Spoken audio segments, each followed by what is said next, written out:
Բարև ձեզ սիրելի հայրենակիցներ, ես գտնվում եմ Մայրաթոր Սուրբ Էրմիածնի տարածքում, քիչ առաջ առավոտյան զբոսանք ունեցանք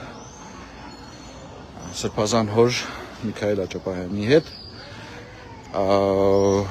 այս պահին տեղեկացված է, որ առաջնորդարանում տեղի է ունենում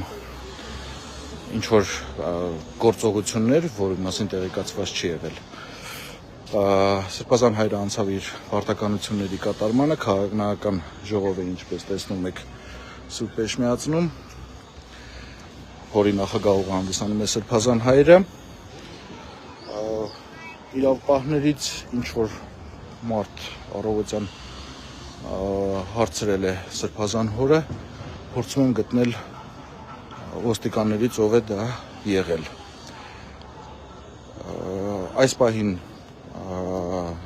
շատ ավելի վաղ ժամանակահատվածում պլանավորված քաղաքական ժողովը իրականանում է, մենք գտնվում ենք Մայրաթորի